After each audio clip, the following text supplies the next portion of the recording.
I sighed, looking over the patio. So much for the dream of a normal life. Well, at least I wasn't crying anymore.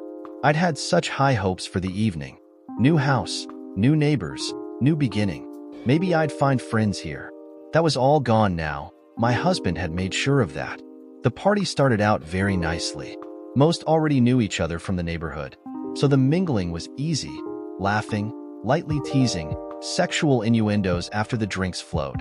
I'd asked Mark to go easy on the alcohol, and for the first hour or so, everything was fine. Like Sikhs-like, as my grandfather was wont to say, and Mark found two guys from the neighborhood with similar interests. The alcohol consumption went up, along with the crudity of their language. It started falling apart when they found a couple of the wives that shared their interests, and they all disappeared. They were found by a husband later. They hadn't got around to sex yet, but a lot of their clothes were missing and in disarray. 5 more minutes, and it would have been an entirely different scene. One husband knocked the hell out of Mark, kicking him a few times in the ribs and crotch. There might have been more damage, but cooler heads prevailed. The knife went through my heart when he looked up from the floor, bleeding, and grinned. At least she was hot, not remotely like the cold fish you turned out to be. I could have melted through the floor. Needless to say, the party was over. A few gave me sympathetic words, but most just avoided looking at me as they left. So much for the hope of friends. I'd be alone again, just as I was before. This wasn't the first time it had happened, but Mark controlled the money and wouldn't allow me to work. I had no family, no support group, and felt trapped. When he was sober, he was nice to me, and even when he drank, even though he shredded me with words, he was never physically abusive. I walked around aimlessly, cleaning up, the residue mocking me. I got to the screened-in back porch, the scene of the crime, and looked at Mark, wondering how I was going to get him in bed. The smell almost had me gagging. Apparently, he had consumed so much he'd lost control of his bodily functions, soiling himself and vomiting violently. I sobbed again. "Leave him be." The voice was so gentle I thought, maybe it was just my inner thoughts manifesting. I reached down to move his head. "Leave him be. He deserves to spend the night lying in his own juices. Maybe it'll teach him a little humility." I could see him now, sitting on the bench under the huge cedar. The rustic bench had been there when we moved in, and it charmed me so much I left it. I often sat there in the afternoons with a book, enjoying the breezes. He was huge, dwarfing me by a good foot or more. Even in the dark, I recognized him. He lived the next street over, and came at the insistence of his sister, who lived 3 doors down. He was at least 40, with curly brown hair that was frosted around the ears. You could get lost in his eyes, or at least I did. A soft pale gray that seemed to have no end. His voice matched his size, a soft baritone, with a pronounced southern accent. He shook my hand, closing it in both of his, and half bowed. "A pleasure," he said, giving a smile that lit up the area around them. He moved through the crowd, stopping to speak to almost everyone. I noticed he had developed an entourage of the single ladies, but he seemed oblivious to their presence. I also noticed he wore no ring, so it was no wonder. His sister asked if he could come, and I'd had no problem. One more possible friend. None of that explained his being in my backyard at midnight. "Since you're here, will you help me get Mark to bed?" "Absolutely not. After his behavior tonight, I'm surprised you're even considering letting him stay. If it were me, I'd go inside, try to get some sleep." I was shocked. He was a total stranger, telling me to leave my husband outside, exposed to the elements. Well, not exactly outside. He was on the screened-in porch, but still, I had walked outside. I felt no danger in his presence, and I was annoyed. You don't know him. He can be a complete and utter shit, from what I've seen tonight. I evaluate people for a living, and this isn't new behavior for him, is it? Why do you stay with him? Surely if this has been going on any length of time, the love has to be gone, or greatly diminished. I started making excuses until he held up his hand. It was a full moon, and there was a little fog, making the scene almost mystical. "Please, we don't know each other. Probably won't see each other again in any social situation. Let me make some guesses. You have no money, no support system. You're totally dependent on him. He's jealous, treats you like a possession, allows you no freedom. Am I right? It was a good thing all the light we had was the moon, or he would have seen my deep blush. How could he possibly know? I felt myself melting. He was right. We didn't know each other. I could bare my soul and deny it all later if it came to that. I whimpered a little. You're right. I've got no money, no transportation, no friends. I'm well and truly trapped. No, you're not. The words, though spoken quietly, held force. There are agencies, shelters, support groups. You can get away if you want it badly enough. My advice, get away now, while you still have enough of yourself left to start over. Easy to say from where you sit. I don't know if I can do it. Well, carry on then. Lose yourself, and it won't hurt as much when he starts treating you like an object instead of a person. When he starts hitting you, making you do things that disgust you. Have a good life. He started to rise. For some reason, I wanted him to stay. He felt my hand on his arm and stopped. May I sit with you for a while? I could feel his eyes in the darkness. Yes. So I sat down. We must have sat for 15 minutes, enjoying the solitude, before he put his arm around me, drawing me to him. I started out small, little sniffles, but soon I was crying my eyes out, bawling into his shirt. He smelled so good. Clean, but with just enough musk to realize he was a man. I don't know how long I cried. Long enough to run out of tears. I drew back, and he let me go, reaching up to play with a lock of my hair. Let me tell you some more about yourself, Angel. My name was Joan, but Angel sounded really good to me. You're quite the attractive woman. I bet you would be a hell of a lover if your husband hasn't ground your sexuality out of you. But you've been trained to ignore your own pleasure for so long you've forgotten how. Stand up. I rose, instantly. I also think for the right man you would be a perfect mate. He'd have to be strong, willing to lead you, to let you discover yourself again, to be able to share your whole being with. He paused, rubbing my arm almost absently. It felt like a heating pad going across my flesh. I also think you're an instinctive submissive.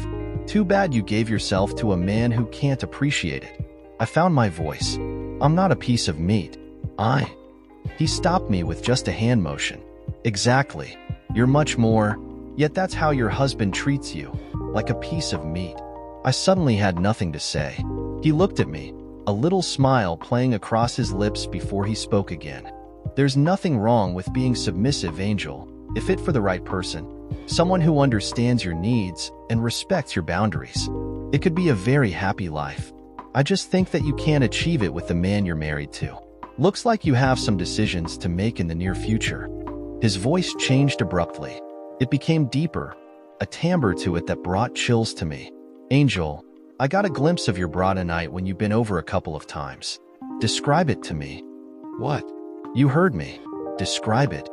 Well, it's new. A soma, if that means anything to you. That doesn't describe a thing to me, Angel. Try again. It's a push-up. I thought it would look good with this top. It's black, with silver thread going through it, forming a design. See, now, that wasn't hard, was it? Now, show it to me. What? You heard me. I'm sure I was specific. I wish to see your bra. Rather, I wish to see you in your bra. Now, slide that top off and let me see it. His voice was a little more forceful this time, but I felt no fear. Suddenly my hands were drawing my top up. My God, was I really doing this? With my husband passed out 20 feet away? He gently took my top from my hands and lay it on the bench beside him. There, that wasn't so hard. Now was it? That's a very pretty bra, Angel. The silver shines in the moonlight, making the whole vision more sensual. Doesn't the breeze feel good? Your dugs think so. I blushed again. My dugs were as hard as I've ever felt them, straining against the almost sheer lace. I started to cover myself, but a shake of his head stopped me. Arms down, Angel. Don't spoil the vision. Let a man who can appreciate you take in your beauty. Do your panties match? I had on a skirt, a lightweight, colorful peasant type that I loved. Plus, I thought it showed off my bottom very nicely. Not trusting my voice, I nodded. Show me. It wasn't said with force or malice, just a simple command. With shaking hands, I slid the skirt down and stepped out of it, showing the panties, cheekies, black with the same silver stitching. I heard his breath draw in. "You are a stunningly beautiful woman, Angel. I'll never forget this night. A goddess in the moonlight. Now, put your hands over your head and turn, slowly. Let me enjoy this gift you've given me." Trembling, I raised my arms, twirling like a ballerina in slow motion, baring my body to a total stranger. He let me twirl twice before he gave me another command. "Knees."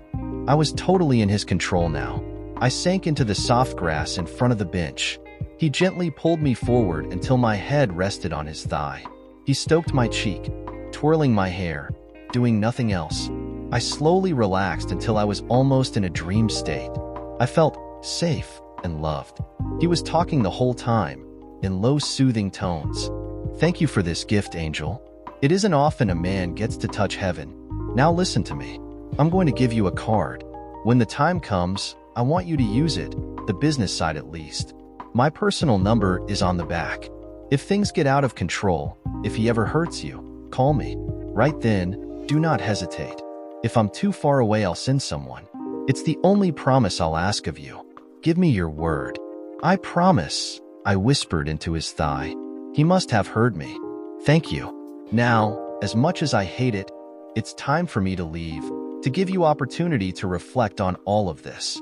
He stood, pulling me to my feet. I was confused. I thought he'd do something sexual with me, especially when he had me on my knees.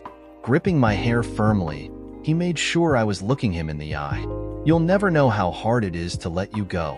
I want to peel those panties off you slowly, touch and kiss every square inch of your body, and make long, sensual love all night. But as badly as I want you, I have limits. I won't touch a woman in a relationship. The only reason I did what I did tonight is to show you what kind of man you need. Someone you can commit your heart, body, and soul to trust that he has your best interests at heart and would take care of you for the rest of your life. Think about all this. Remember the card. Use it before things get too bad. Good night, Angel."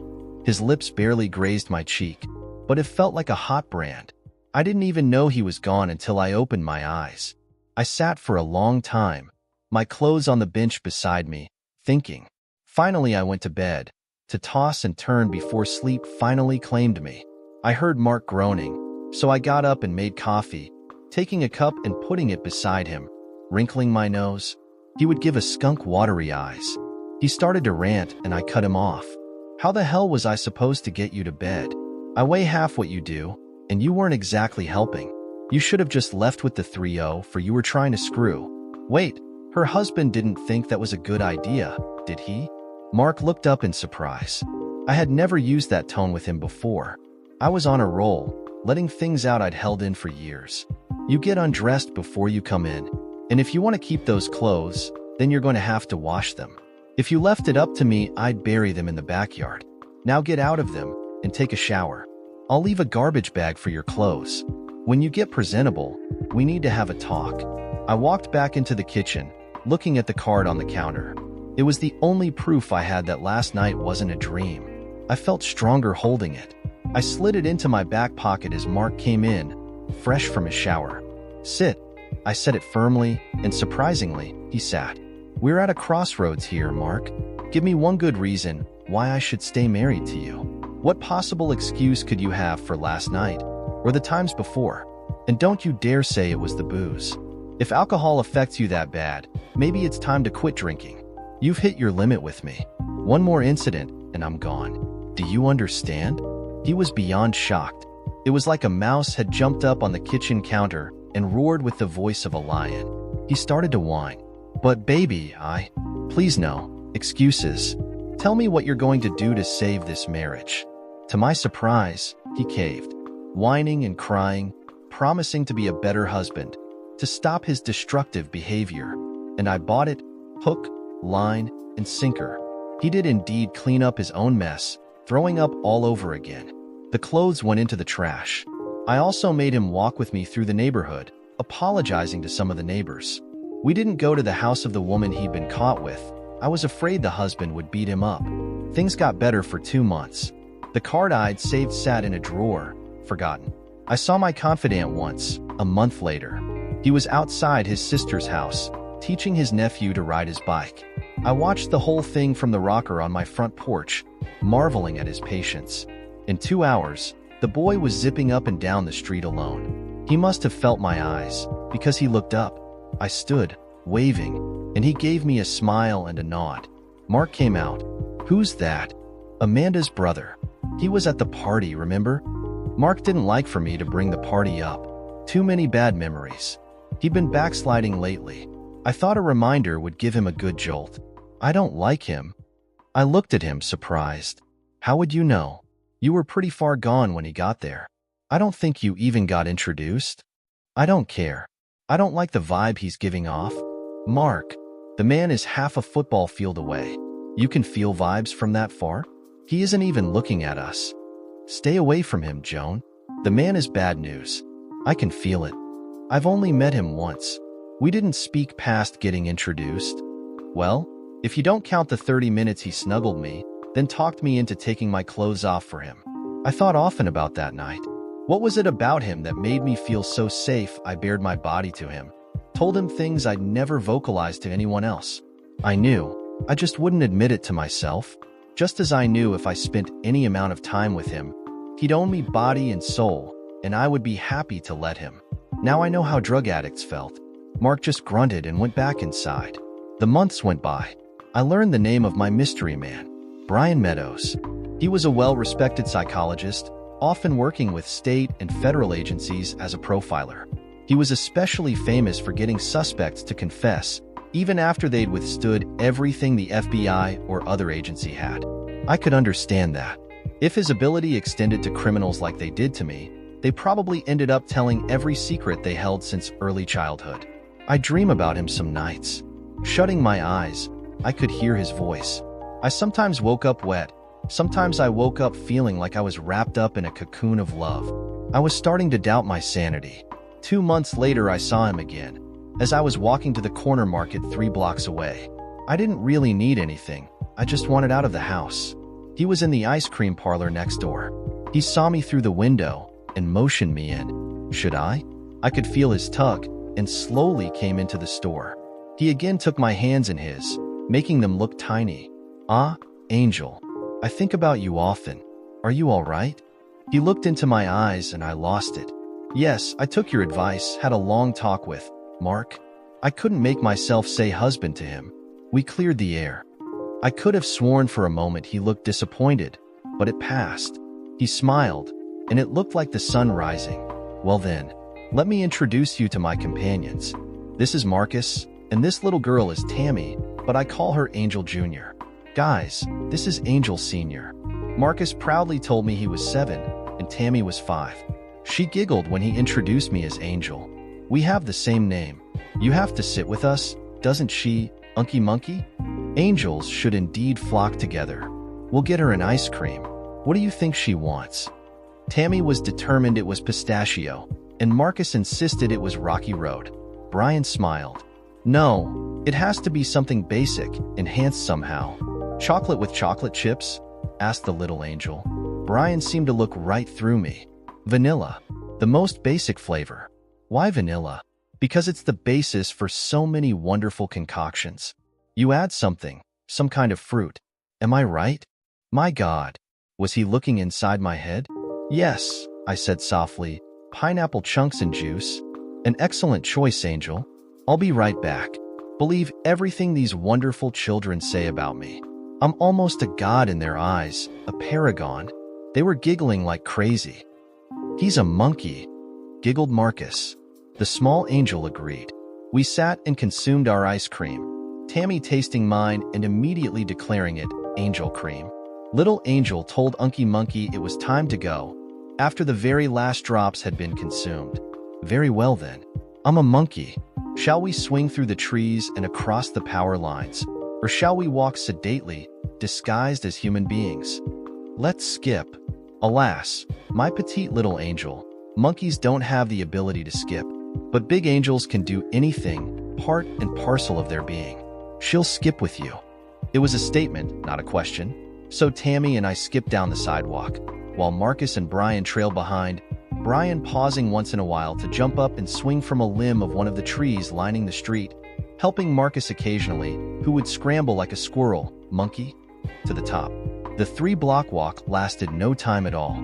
The kids hugged their new friend and flew in the door, no doubt to tell their mother of their adventures. We stood on the sidewalk, me feeling suddenly awkward. "Thank you, Angel, for a very satisfying hour." He looked me in the eye, the pale gray showing sudden depth. I enjoyed it. Thank you for allowing me to share your time. Those kids have an amazing vocabulary. We don't talk down to them. If I use a word they don't understand, they stop me and ask for a definition. Marcus is in 2nd grade, and his teacher says he talks like a professor she had in college. Right now, they're a sponge. 75% of what they learn will be acquired by the age of 12. Need to pump as much knowledge into them as soon as possible. You need to remember that when yours come along. I looked down, sighing. He picked up on my mood swing instantly. "What is it, Angel? Why did you shut down?" "Mark doesn't want kids." He looked outraged, before breathing deeply, calming down. "I reiterate my opinion of your husband. Now, what does Angel want? Is she willing to live in a barren desert, growing old without a chance at immortality? To die unmourned by non-existent offspring? Can you tell me you would give up the chance to look into a granddaughter's eyes, only to your grandfather staring back, for more leisure time and a few more baubles?" It came pouring out of me. Of course I want children, but he doesn't? What am I to do? Sometimes when I see the things going on in this world, I think maybe it's the right choice, spare them all the grief and pain. He looked surprised. "But Angel, that's why we bring children into this world. To fix the mistakes of the generations before, to make it just a bit better for the next generation that comes along. To lessen the grief and pain. You just have to believe it will get better." I looked down, ashamed to look at him. I did want kids. I wanted to love and teach them, to give them values that would make me proud. But Mark was dead set against it. I'd brought up working for a few years, to give us a cushion when I had them, but he shot it down. No woman of his was working outside the home. It cost us financially, but it fit into his version of how life should be. I came out of my thoughts when Brian asked me if I still had the card. I told him I did. I blurted it out before I had a chance to consider my words. "Brian, if you feel so strongly about children, why don't you have any? Or a wife?" He stiffened, the flash of pain in his eyes very real. His answer was so soft I almost didn't hear it. "I did," he said softly. "2 fine sons and a wife that walked on water as far as I was concerned. The children were 8 when the accident happened. In the blink of an eye, they were gone. Know what one of the worst things that could ever happen to a parent? Outliving their children. I have to go in now, Angel. Remember the card, when the time comes." He strode into the house, while I stood on the sidewalk, tears streaming down my face. Poor man. Now I could understand the melancholy air he had when he thought people didn't notice him. I walked into my house, deep in thought. Brian had once again awakened feelings I had kept buried for years. Damn him for making me doubt myself. Summer rolled around again. The economy was starting to affect us all, and we were feeling the strain. I brought up working again, but Mark shot me down. "You stay home, where you belong." I was tired of scrimping, worrying about the power and other bills. Just when I thought I was going to explode, I ran into Brian again, at the park. I went there sometimes, just to get out of the house and think. Brian was running the trails, in a pair of shorts and nothing else. He wasn't sporting a six-pack, but he had very good definition. He went by me twice before he stopped to talk. "Hello, my angel," he said, as he walked to a bench and got towels out of his bag, wiping the sweat from his body and hair. Did he have any idea how sexy he looked right now? He didn't manscape. His natural pelt of light brown hair looked soft, inviting. It was all I could do to keep my hands off his chest. I wasn't the only one looking. One soccer mom almost wandered onto the field during play, looking back. Another almost let go of her dog's leash before catching herself. I couldn't quite define what he had. There were several younger, fitter, even more attractive men there. I felt bad for them, because he almost made them disappear. None of the women saw them. They were all looking at Brian. As he began to talk, I got a few looks myself, none of them friendly. Of all the people, all the women in the park, he was talking to me. Take that, 304s. He sat down beside me. The kids keep asking when you're coming for ice cream again. I've told them that when the time is right, you'll be there. Now, I see you've got a lot on your mind. I don't like not seeing a smile on your face, so tell me what's bothering you. It all came out in a rush, the money worries, his refusal to let me get a job and help, how I thought he was going back to his old ways. He listened patiently, not saying anything, until I asked him what I should do. He shrugged. Not my life, Angel, nor my relationship. If you want to know what I think, here it is. Your husband is a control junkie. He wants someone to obey and follow, not walk beside and share the burden. As things get worse, he's going to be more controlling, because you will be the only thing in his life he can control. When and if you challenge him, be very careful. Destroy his last bastion of power, and he may become unstable. His first instinct will be to put it back by any means necessary. If it takes slapping you around to get you back in line, so be it. He paused, considering. I've probably overstepped myself here, but it was said with your best interest in mind. If it were me, I'd have no problem with my wife staying home, if we could afford it. Of course, you'd have a full-time job, raising the children. You'd be an excellent mother, in my opinion. Brian actually blushed as he realized what he said. On the other hand, you have an innate gentleness in you, one that you can use to your advantage. People instinctively like you and want to please you. You'd make an excellent receptionist, working your magic on clients as well as bosses judiciously, making them think whatever seed you planted in their minds is their idea and should therefore be implemented. I don't know your background or educational level. You'd be an excellent caregiver in something like a daycare environment. There are probably companies out there right now who need exactly what you have. We had drawn closer as we talked, until we were almost touching. There was something in his eyes. Before I could finish the thought, he pulled away. I am sorry, Angel. I'm just rambling here, trying to help you. You may have a PhD, for all I know. Don't be. I finished high school with good grades, but not good enough to get a scholarship. My parents struggled to make ends meet, so I went straight into the workforce. I was a factory worker when I met Mark. He stood abruptly, looming over me. Most women would have felt a little fear, but I just felt serene. He pulled a card out of his bag and wrote something on the back. Here, my friend needs a girl Friday for his firm. His old one is retiring in 3 weeks. It won't be very challenging, but it pays well for the position. I'm sure if you use me as a reference, you'll at least get an interview. Think about it. I have to go now. I've enjoyed our little talk so much I let the time get away from me. I hope to see you again, Angel. And remember the first card I gave you. If things get intense.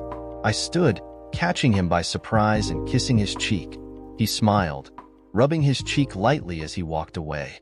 Things got worse around the house. They cut the cable television off that Friday because we were 3 months behind on the bill. I finally had enough and made the call. I asked if I could send a resume for the job, giving Brian as my reference. The manager told me just to show up tomorrow at 9:30 and bring the resume with me. I waited until Mark went to work, put on my most businesslike dress, and walked to the bus stop in front of the corner market. Admittedly, I was scared to death after having been out of the workforce for so long. The office manager was a woman of about 50, a kind soul who described in detail what my duties were and how for the right candidate the training curve would be a little more flexible. I got the job. When they called, I danced around the house for 30 minutes before I calmed down. $26,000 a year, paid bi-monthly, $710 after taxes. If overtime was required, I was compensated or could use it as flex time. I didn't tell Mark. He was a shift manager for his company and had to be there early and stay late. I would dress and leave as soon as he was gone, after setting a crock pot. I always had dinner ready when he got home, and he never noticed. The first check thrilled me. I deposited $450 in the bank, noticing we were down to just $200 in our checking. He never let me know how much we had, and I had them send me a daily balance to the home computer. I'd deposit more later, but I needed to build up my professional wardrobe a little. 2 new blouses and 2 skirts weren't much, but they were a start. I kept a little money for myself. Now I could join the others once or twice a week for lunch. Trying to break the news to him in a positive light, I showed him the cable was back on, fed him his favorite dinner, and then explained to him that I had been working for 3 weeks, showing him the deposit slip. He went ballistic, screaming and ranting that no woman of his was ever going to work. Angered and hurt, I fired back. Well, this woman is working, so get used to it. We need the money, Mark. Admit it. Look how much easier our life will be, the breathing room we'll have. I've been working for 3 weeks and you've never noticed. It's not taken a minute of our time together away. Why are you fighting this so hard? I know how offices work.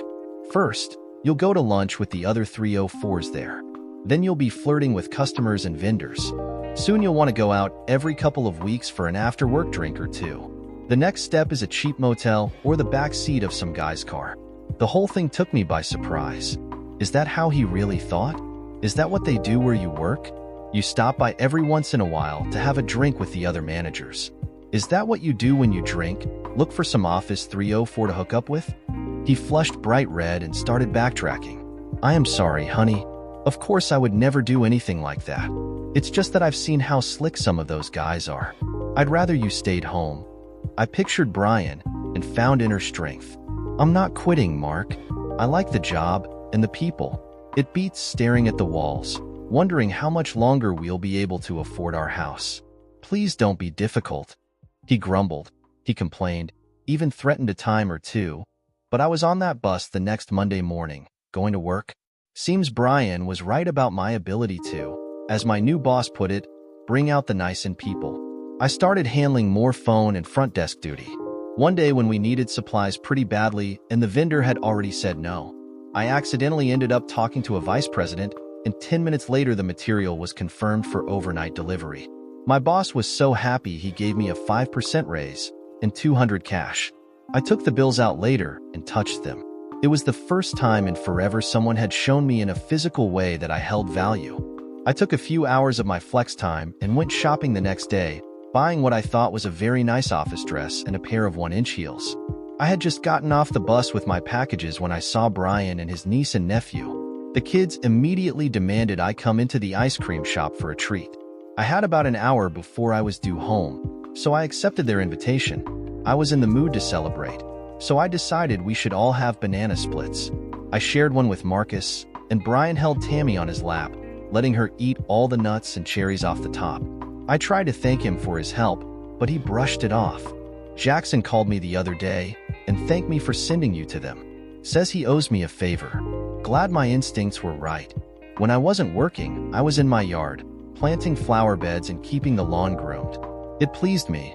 I just wish Mark would take an interest. I became friends with several women in the neighborhood. The closest was Amanda, Brian's sister, because of the kids. I started keeping popsicles as a treat for them. Soon word spread, and I got to know the rest of the kids on the street. The next time I was at the grocery store, I laid in supplies for cookies. Oatmeal raisin and chocolate chip were the favorites.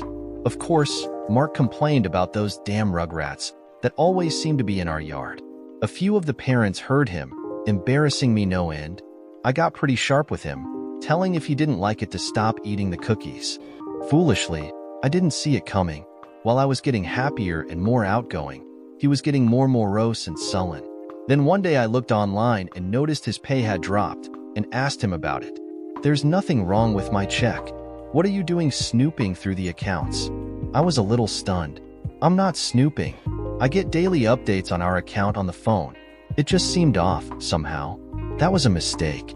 Up until I started working, I didn't have a phone. We couldn't afford one. It was my first real splurge. He ranted, wanting me to take it back, but I refused. He grabbed the phone out of my hand, throwing it against the wall. It flew apart, pieces scattering everywhere. What is wrong with you? Why aren't you happy? I'm working because I want our lives to be better. You don't complain now that you can afford golf again, and my monthly phone bill is probably less than one round. It's my money too. Now that I'm working, why would you object if I know how much is in the bank? Are you trying to hide something? Mark went totally white. Then the blood rushed back. I'd hit a nerve there, I thought. Time to investigate a little. We were headed towards our biggest fight ever when Angel and Marcus came round the corner. Angel started chattering away. Hi, Mrs. Patterson. Got any cookies? I hissed at Mark to stop, and he turned around and slammed out of the house. I smiled at the kids. You guys must be part bloodhound. Did you smell the batch I made all the way from school today? Sit here. and I'll be right back with some milk and fresh cookies." I looked out as I poured the milk and grinned, getting out more glasses. There were 5 more children on the patio, the kid network in full force. They cheered as I brought the tray out. 2 apiece. "I'm not going to explain to your mothers why you didn't eat dinner." Amanda and Chloe came by later to collect their wayward children. Chloe laughed. "I swear, if you had a swing set, I'd never see my kids before dark. Wouldn't have a stray cookie left, would you?" "Not for me, gee. Those things must have 1,000,000 calories apiece, but you know how much hubby loves them. Maybe I can dangle them as bait, get him to do more around the house." We visited for a bit, until Mark came back. By now, I was part of the neighborhood, but they were still a little cool to him.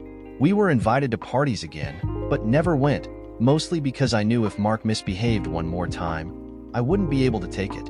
I replaced my phone the next day, glad I had insurance. For the first time in a long while, I was happy. I had a job I liked, friends. If I could just get Mark to see it took nothing away from us, I think he would be happier. One Saturday afternoon, I was out working in my flower beds. Chloe had given me some clippings and had showed me how to care for them. They had their root system now, so it was time for transplanting. Mark came home from a round of golf, ignoring me as he went into the house. I thought about asking him to help me, and the vision of him on his knees in the dirt made me giggle. Things like that were beneath him. He was in the shower when I came in. His phone was on the counter and ringing. I picked it up to tell them to hold on while I got him. I never got the chance. "The guy has video, Mark. If he shows it to her boss or our boss, we're both toast. Now get your bum back over to the motel and try to talk her down. It got pretty intense after you left." I thought it was you coming back when her husband knocked on the door. When I saw it was him, it was too late. I got some lumps, but when she screamed, I managed to get out of there. "The room is in your name, dude. I'd watch my back for a while if I was you. Now make some excuse to that pretty little wife of yours and go try to fix this." He had just rattled on, and I was too shocked to stop him. Mark came out wrapped in a towel, and I handed him the phone. "It's for you," I said flatly, making my way around him. I could hear him from the living room as I packed my clothes. I got the card out of the dresser, slipping it into my bra. Looked like I was going to need it after all. "What? You said what? You stupid scumsucker. I ought to kill you." "What? Well, screw you too, a-hole." He stomped around outside for a minute before coming to me. "What the hell are you doing?" "Leaving you. You lost your management job for sexual harassment? All the time I thought you were playing golf, proud I had contributed enough to the household that you could afford your hobby again. You were off screwing 304s? Now you might get completely fired? I'm done, Mark." I didn't see it coming. I bounced off the wall, hitting it hard enough to dent the sheetrock. Dazed, I tried to get up, and he grabbed me by my hair, raking 3 slaps across my face. "You do not leave me, bitch. Not now, not ever. You understand me?" I was crawling across the floor, trying to get to the door. He moved in front of me, kicking my arm. I felt it snap. I screamed, so loud the neighbors could hear. He covered my mouth, telling me to shut the hell up. I think the only thing that saved me was the appearance of Tammy. I'd seen her earlier and told her I was baking cherry pies later, and if she and Marcus came by, they could take one home for dessert. I had left the front door open, and she just walked in. She saw my bloody face and arm at an awkward angle, the rage in Mark's face, and ran out of the house screaming. He started after her, and fear he might harm her gave me strength. I slammed into him as hard as I could, knocking him over the couch. It gave me the time I needed, and I ran out behind Tammy, adding my screams to hers. The neighbors, hearing the fuss, were just coming outside. I almost made it to Amanda's when he caught me, cursing at the top of his breath. Before he could swing, 3 of my neighbors, all female, swarmed him. One got a black eye, and one got a cut lip. He drew back to slap the other when a voice colder than the North Pole boomed out. "Let's see you try that on a man, you scumsucker." It was Brian. Tammy had run all the way to his house to get help. Mark, still pissed, swung. It was like watching someone hitting a punching bag. There was no reaction at all. You could hear the punch Brian threw, though, all the way to the market. The crack we heard was ribs breaking, followed by his jaw. Brian pulled back to hit him again when Amanda grabbed his arm. "He's down, bro. Let the cops handle it from here. Our oldest neighbor, Mrs. Roseman, had come out to see what the ruckus was about and also called the cops. She videotaped the whole thing on her phone and came by to give it to me the next day. I haven't shown it to anyone else, child. It's not my way. You may want the police to see it, though. It might help you. It was a pretty tense scene when the police arrived. Several of the neighbors, husbands of the women he attacked, had shown up, and they were more than willing to handle it in-house, so to speak. Soon there were 2 more squad cars and 3 ambulances there. I gotta go first. I had a broken left arm, a black eye, and a split lip that took 4 stitches. 3 of the wives that defended me had bruises and contusions, but were treated and released. Mark went last, handcuffed to the gurney, with 4 broken ribs, a broken jaw, and 2 teeth missing. Amanda rode in the ambulance with me, leaving Brian with the kids. I didn't think it would be a good idea for him to be at the hospital just now. Mark was arrested that night for 4 separate counts of assault resulting in injury, 1 count of aggravated assault resulting in serious injury, domestic violence, and assault on an officer when he kicked one of the cops trying to pick him up. He was toast. His bail set so high no one was getting him out. I was at the hospital overnight. When they released me, Amanda was waiting. The kids would have killed me if I hadn't come and got you. You'll be staying with me while we clean your house. You need to stay out of it, and let us do it. Every woman in the neighborhood wants to help. She sighed and looked me in the eye. Just so you know, if you decide to take the scumsucker back, it would be in your best interest to move. You'll be shunned here, and 2 of the husbands plan to visit Mark as soon as he gets out of the hospital and jail. Understand? I did. I stayed with Amanda for 6 days before moving back to my house. It was spotless, but I took one look at the master bedroom and moved my clothes to the biggest guest room. I missed a week of work before going back. My arm was in a sling. My lip was still swollen. My black eye faded to a mottled green and yellow. My boss took one look at me and frowned. What happened? We were in his office, so I told him the truth. His frown deepened. Where's the scumsucker now? In jail. His bail is too high for anyone to get him out, and even if I had the money, he can rot before he can depend on me. My boss was still angry. Jerk needs his bum kicked. I hope someone was around to help you. I grinned, wincing as my lip hurt. Oh, he didn't go away unscathed. 3 of my neighbors tackled him, and while they got hit, they did a lot of damage. His face is scratched up pretty good, and he's got a few bite marks on his arms. I hear one took 3 staples to hold it together. Then it got worse. His niece ran and got your friend Brian, and he broke 3, no 4, ribs and his jaw. The boss grinned and pointed to a picture on his wall. It was a much younger Brian. In the boxing ring, blood flowing out of his mouth as he stood over another fighter. Light heavyweight, he was Golden Gloves regional champion. He went pro and fought 17 times with a 12-4-1 record before an accident forced him to retire. This is the fight where he beat the number 12 ranked fighter in the world. If he had lasted another couple of years, he would have been a champion. His legs are a little slow now, but his hand speed is as good as ever. I was his corner man. I looked at the photo for a while, trying to reconcile the bloodied warrior with the gentle man I knew. Then I remembered hearing the crack as he broke Mark's ribs and actually smiled. My hero. Mark was remanded to county until his trial came up. There were 14 witnesses there, but the judge stopped the DA from calling any more after 4. He had the pictures of me beaten and bloody, arm hanging at a strange angle, Amanda with her black eye, Chloe with her split lip, Sarah with her bruises. They also had the video Mrs. Roseman had made. The public defender tried his best, but he had no chance. Mark was sentenced to 3 years, minus the time served while waiting for trial. He would be eligible for parole in 18 months, and he served his time in a medium security facility. Mark wanted Brian charged, but he had swung first when Brian taunted him, so it wasn't seriously considered. Screwing up my courage a few weeks later, I walked to Brian's house.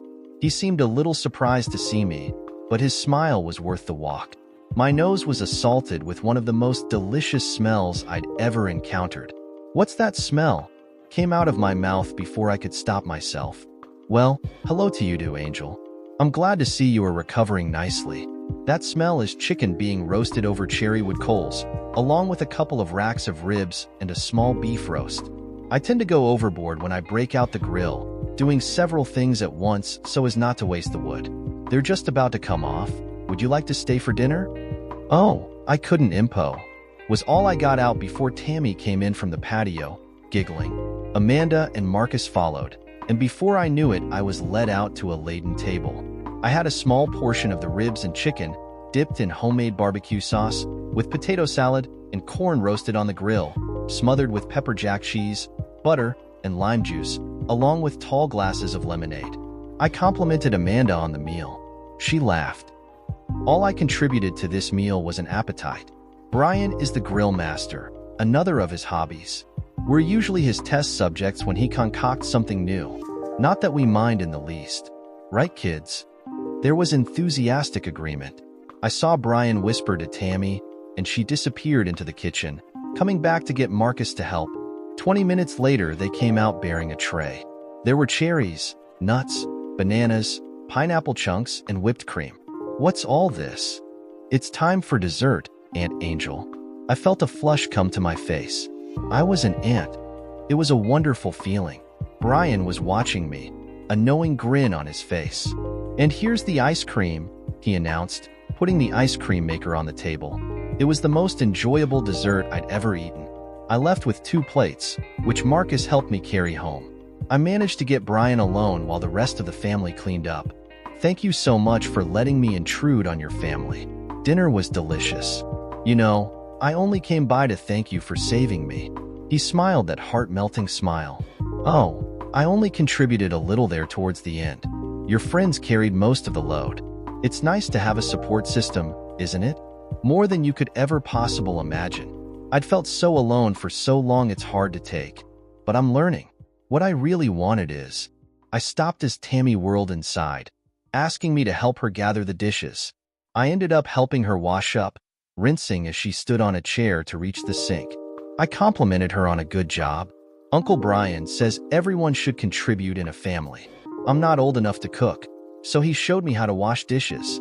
Maybe by the time I'm old enough to cook, there will be some cousins around for me to take over.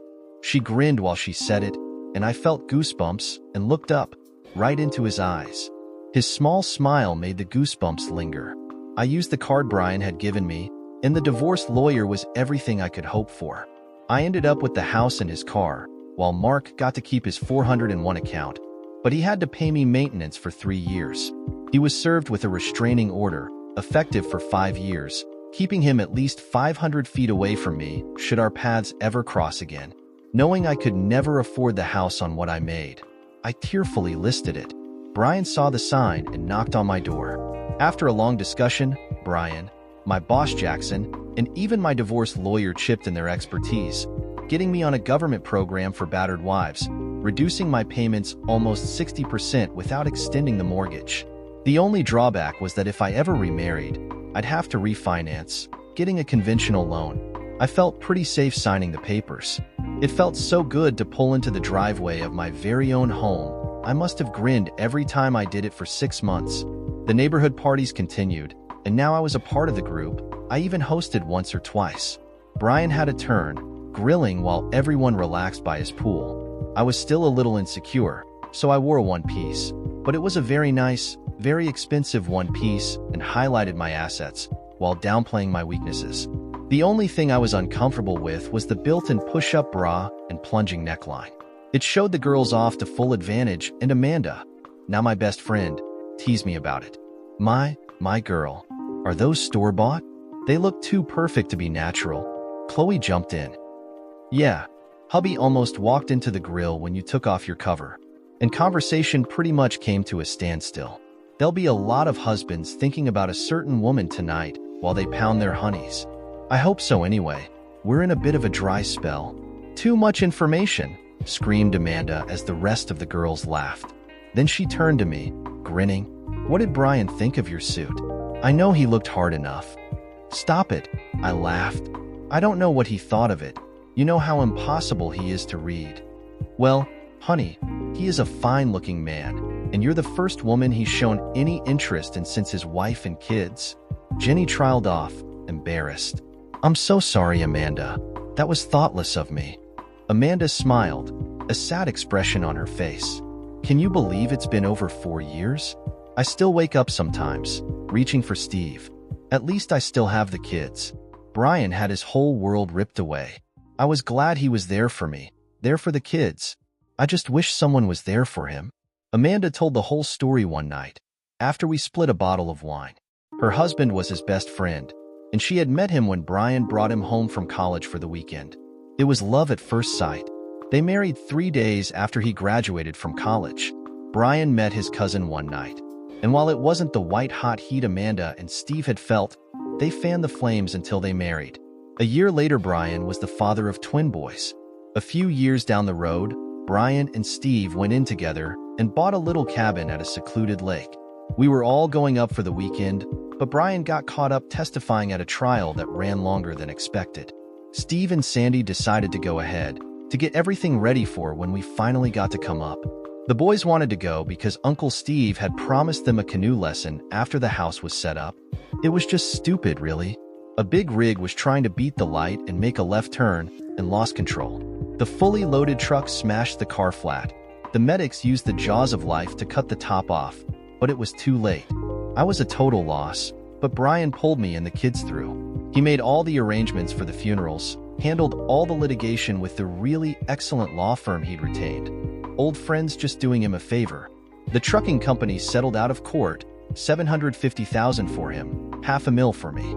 Plus, we had a pretty hefty life insurance policy and a flyer on the mortgage that paid the note off in case of accidental death. Between the insurance and the settlement, I have enough to keep my standard of living and assure the future of my kids. Brian was in the same boat, but he had no one, and money never really meant that much to him.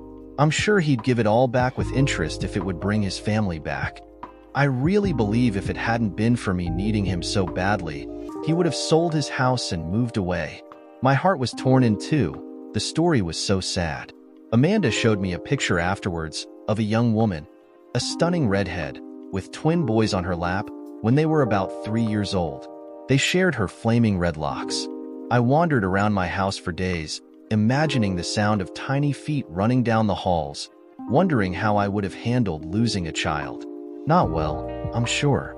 As soon as word got out that I was single, I started getting hit on, and I wondered why, asking Martha, my manager, if all men were horn dogs now. We were at lunch, and a couple of guys kept staring at us. "Honey, you don't get it, do you? Guys keep hitting on you because you're hot.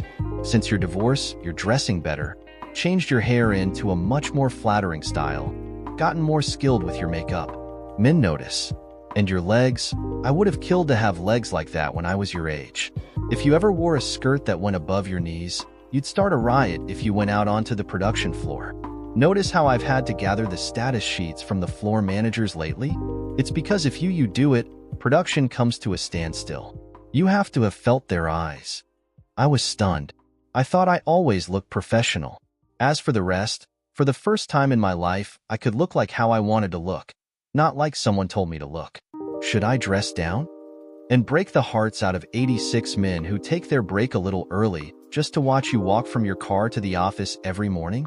Your dress is always proper and professional. It's just professionally hot. Embrace it, girl. It'll help you capture the man of your dreams. I snorted and spoke before I thought. It hasn't so far. So, there is an object to your affections? Yes, and every time he sees me, he treats me like a queen. But that's as far as it's gotten. I think it's going to take me asking him out to get him to notice me. We had to go back to work, but Mom, as all the girls called her, had a gleam in her eye. 2 weeks later, she stopped at my desk. "Our company picnic is in 2 weeks, and you just got assigned to help. By me." She sat and gave me a rundown. There really that much left to do. The food was catered, the games and activities for the children and adults professionally run, the entertainment arranged. What am I supposed to do, exactly? Mom grinned. "Your task is to get your man to attend. You've told me how close you and his niece and nephew are. Invite them along, as long as he comes too. The way to a man's heart isn't always his stomach, child. You should study military history. My husband is a nut about that stuff. But one thing that has stuck is that you always attack on the weakest front, and his seems to be children. That's not really ethical, and I like his family too much to alienate any of them. Another nugget from military history. All is fair in, well, you get it. Make it happen. Use some of that legendary charm of yours. That would probably work on mortals, but not this guy. He's got this ability to look right into your soul. Good. Then he'll see what you're trying to do, and it will be out there. I don't know. Another military reference from the Brits, I think. He who dares, wins. Enough. I get your point. She stood, patting my hand. Good. Into the breach, then. Stop. She gave a little mock salute and went back to her desk grinning. I thought about it a lot. I had the kids. I watched them occasionally so Amanda could go to the gym or out with other adults for grown-up conversation. I even kept them once overnight when she went on a date. The kids loved it. I loved it. But when Amanda came to pick them up, she had sad eyes. I got it out of her on Sunday as we sat in the shade and watched the neighborhood kids roam. The date was a disaster. He projected an image of a nice guy, but when he got her alone, the gloves came off, and he put a lot of effort into trying to get her agree to spend the night at his place.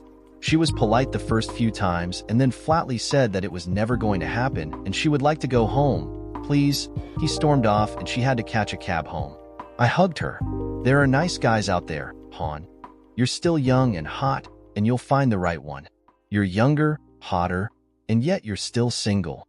When is your Prince Charming going to come along? I sighed. He has, Amanda.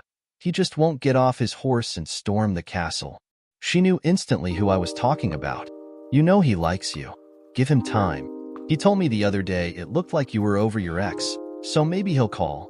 I was over my ex before the first time he hit me, and Brian was the one who got me to see it. I didn't have a rebound period. Oh, I mourned the loss of my dreams, but not the loss of him. I took a chance and told her what my manager had said. Amanda smiled for the first time that afternoon. Smart woman, your boss. I've always thought you had excellent sister-in-law potential. You're already the sister I never had. It would be really nice to make it permanent. I say we go with the plan.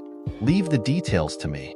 She had me snuffling and hoping. With my support group, maybe I had a chance. We lay the trap. I left brochures of all the things my company had ordered for kids on my kitchen table, knowing they would see. I was pulling a tray of cookies out of the oven when Tammy saw them. What are these, Aunt Angel? I acted like it was nothing. Oh, that's just some of the things we're going to have at our company picnic. Too bad I don't have any kids. I bet they would have a ball. We can be your kids, said Marcus. Well, for one day, anyway. I hugged them both after I sat the cookies on a rack, before pouring the milk. I would be honored, my babies, but I have to help with the organizing, and I can't watch you and do that too. Maybe your mom can come along. Sorry, kids. I'm already helping with that charity fun run this weekend. If there was just somebody else. Amanda tried her best not to look at me, afraid she'd start laughing. Tammy was off like a shot, and soon she was back, her uncle in tow.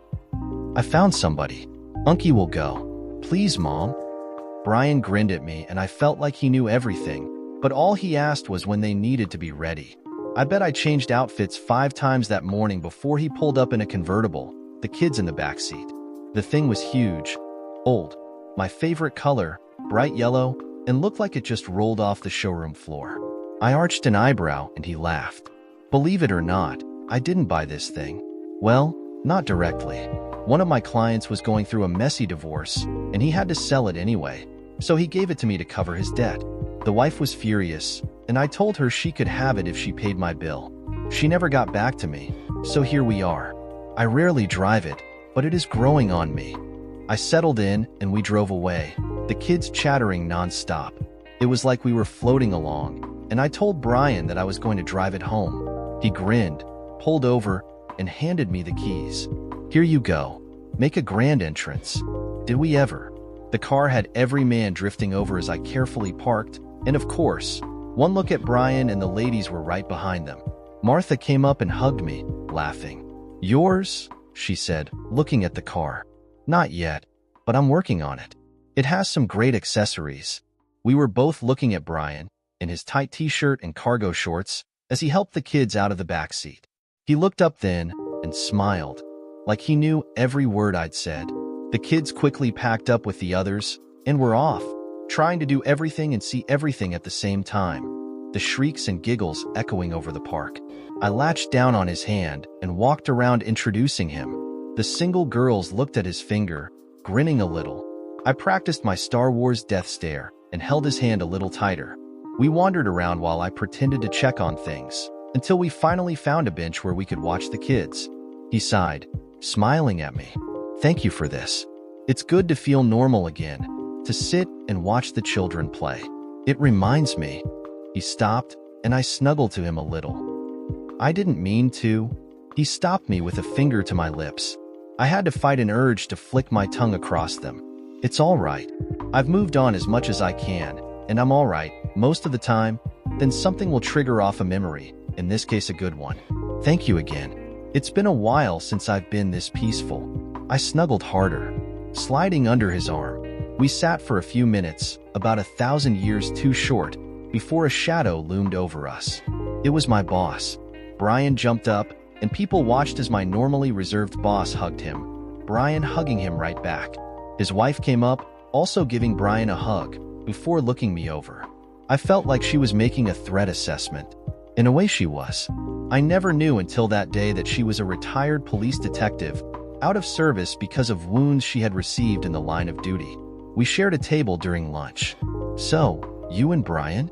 The boys had gone off to try their hand at horseshoes or something, leaving us to talk. I looked her dead in the eyes. No, me and Brian, but I'm working on it. Is he? Not yet, but I've gotten some signs today, and I will be following up. I don't think I'll lie here, don't even want to try. I want him. I've wanted him for almost 1.5 years, ever since I first met him. And I was married then. I wouldn't have done anything, and I know for a fact he would never interfere with a relationship, except maybe mess with your head to make you see things as they really are. But I'm divorced now, from an abusive, controlling a-hole, and a lot of it because of some advice he gave me, indirectly. He defended me when my ex tried to beat me to death, helped me get my job when I was at a low spot in my life. He even helped me save my house, along with your husband and my divorce attorney. I owe him, but that's not why I want him. So yeah, me and Brian. She was smiling halfway through my speech. So you're the one. Hubby has already tried to scheme to get you guys together. One of his oldest friends and one of his newest hires, it seemed perfect to him. You could have knocked him over with a feather when he saw you together. If you need another member for your support group, give me a call. She wrote her cell down on the back of one of Donovan's business cards and punched my into her phone. By then the boys had returned, and he had some teen girls watch the kids while the adults played. The DJ and master of ceremonies got everyone's attention. All right, people, this one is called How Much Do You Know About Your Partner? We'll ask a question of one about the other. It could be food preference, eye color, favorite alcoholic beverage, anything. The one with the biggest number of correct answers get a his and her spa visit. So get ready. Here we go. One of the single girls walked around with the questions, to be drawn from a jar. The first one for us was easy. What color are his eyes? They're gray. She looked at Brian for his answer. Is there such a color as warm brown?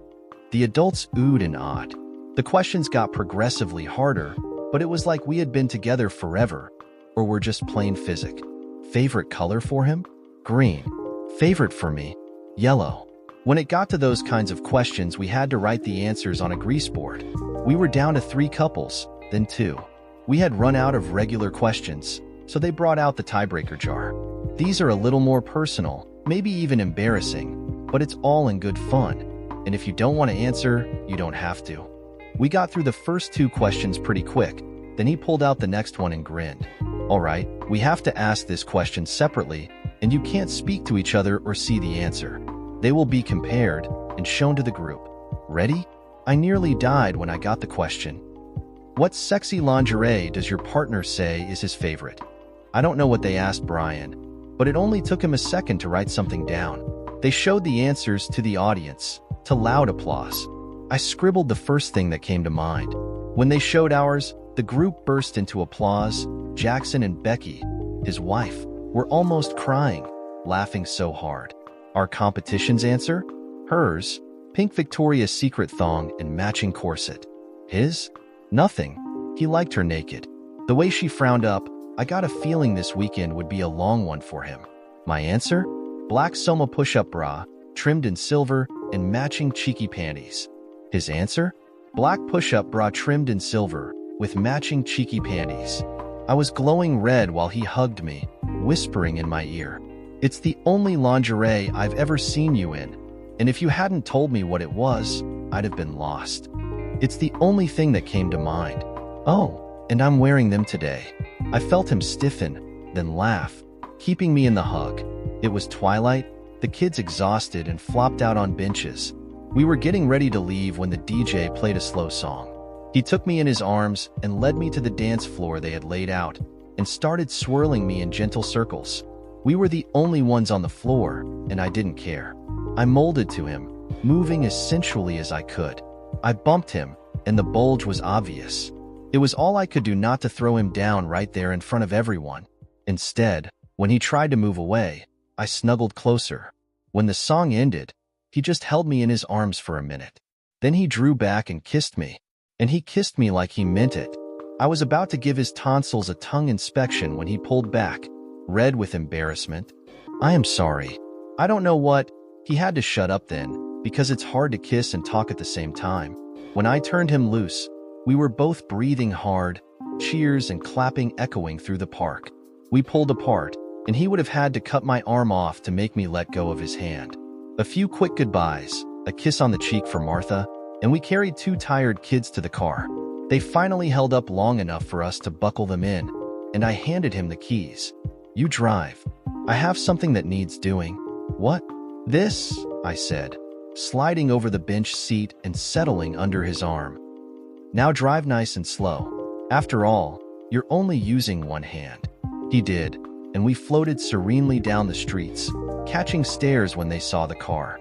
It seemed to be just a second, and we were in front of Amanda's.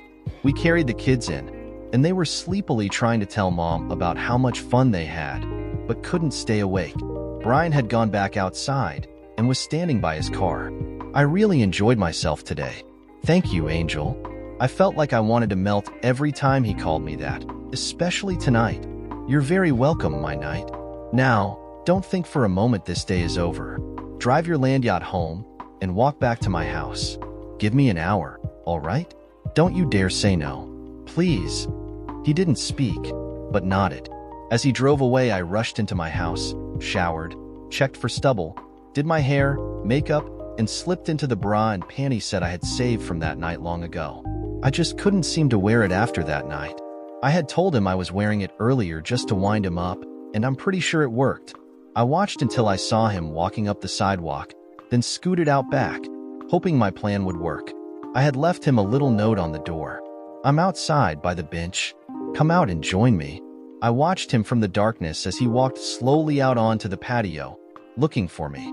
The moon was full, as it was that night, and I was standing in the shadows. "Over here, honey."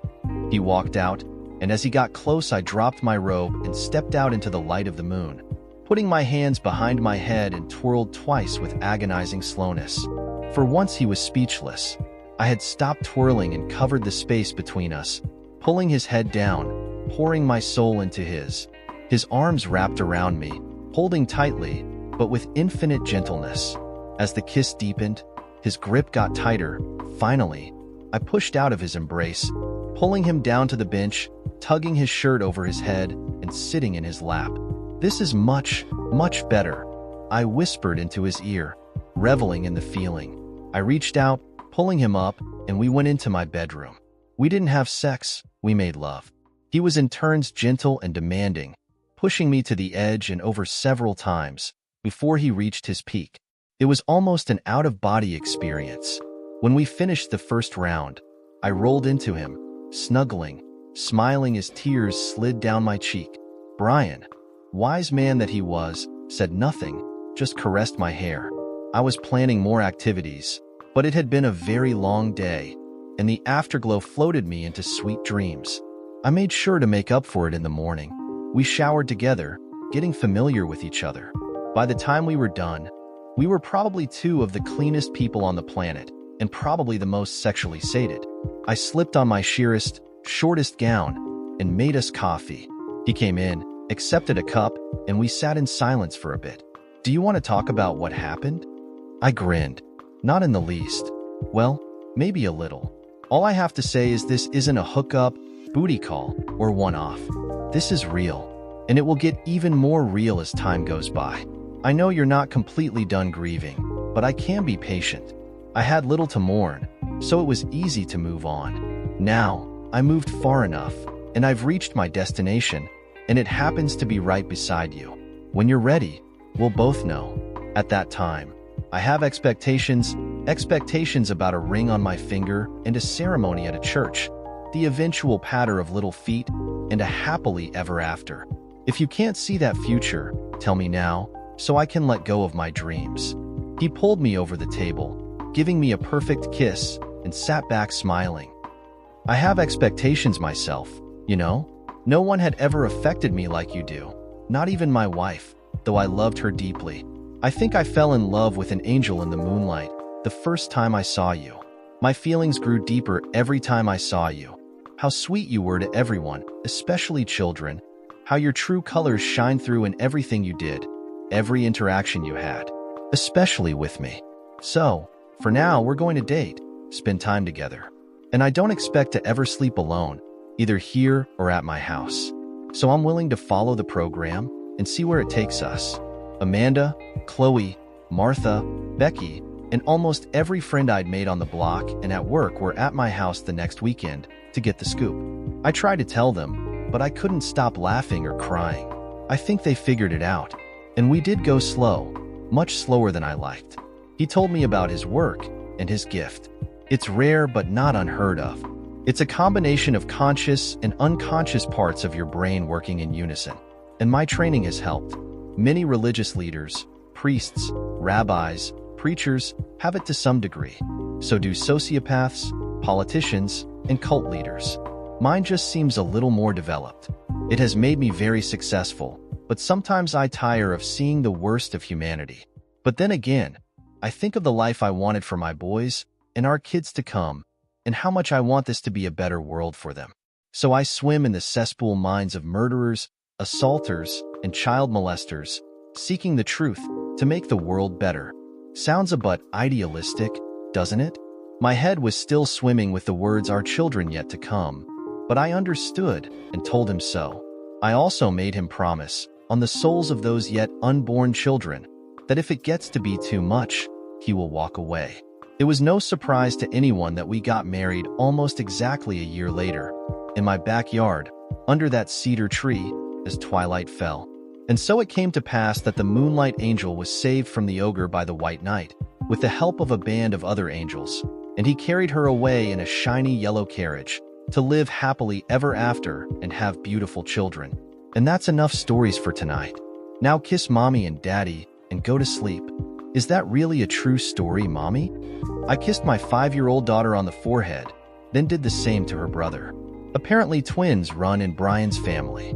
Every word. Dear listeners, please share your thoughts in the comments section below, and don't forget to like, share, and subscribe.